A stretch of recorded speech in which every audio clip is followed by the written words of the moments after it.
नमस्कार and welcome back to टेक्सोस। आज हम डिस्कशन करेंगे कुछ पॉइंट्स जो आपको अभी याद रखने हैं, यानी कि डेट्स अपनी कंप्लाइंस की जो याद रखनी है, point to be remember for coming days. उससे पहले जिन लोगों ने मेरे चैनल को सब्सक्राइब नहीं किया तो वो चैनल को ज़्यादा सब्सक्राइब करें, वीडियो को ज़्यादा से ज़्यादा शेयर करें। तो शुरू करते हैं। अब हम कम्युनिकेशन कर रहे हैं कि जो हमने खास डेटें ध्यान रखनी है, जैसे कि 31 जुलाई जो डेट है, नॉन ऑडिटेड पर्सन जितने भी हैं, इंडिविजुअल, HUF, AOP, BOI, कोई भी जो ऑडिट कहीं पे भी लाई नहीं करता करवाना, तो उसकी डेट 31 जुलाई 2023 है। इनकम टैक्स रिटर्न आप फर्निश करें।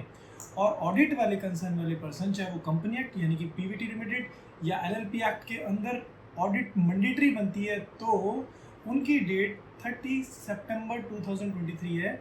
अगर LLP की ऑडिट नहीं है as per the LLP audit act law, तो उसकी डेट 31 जुलाई है। ध्यान रखने का, इसमें मिस्टेक ना करें। तो हम आगे बढ़ेंगे। कुछ खास डेट्स और हैं, जैसे कि DPT की डेट एक्सटेंड हुई है।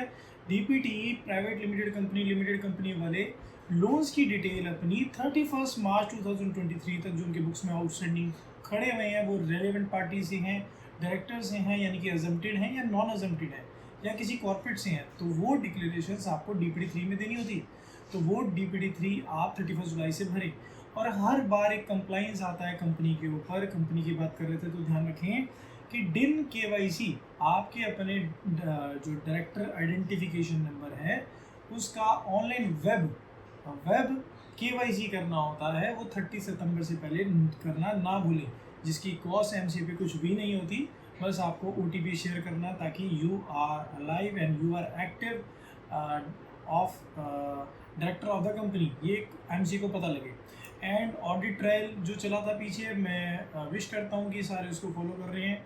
तो ये आपकी रिपोर्ट ऑलरेडी आपका सॉफ्टवेयर आप मेंटेन कर रहा है। तो अब हम आगे बढ़ेंगे। कुछ डेट TDS की डेट, जैसे कि फर्स्ट क्वार्टर की TDS की डेट अभी रिसेंट में एक्सटेंड हुई, उसमें 24Q यानी कि सैलरी वालों की नहीं हुई है।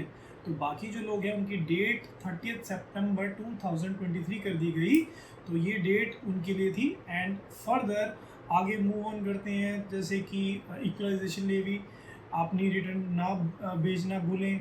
GSTR 1 जो अभी जुलाई चल रहा है, तो जून चल रहा है, जुलाई में जून की रिटर्न जो जाएगी 1 आप 11 तारीख से पहले भेजना ना भूलें। IFF वाले, IFF इस बार तो जाएगी नहीं सबकी, अगर क्वार्टरली वाले हैं तो 13 तारीख से पहले।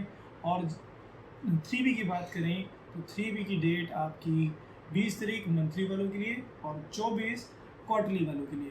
तो ये कुछ खास डेटें हैं जिसको आपने भूलना नहीं है और अपना कंप्लाइंस टाइमली करना है। तो ये आपको आने वाले दिनों के लिए ये पॉइंट्स यानी कि डेट्स अपने कैलेंडर में लॉक करें और अपना कंप्लाइंस टाइमली करें। धन्यवाद, नमस्कार।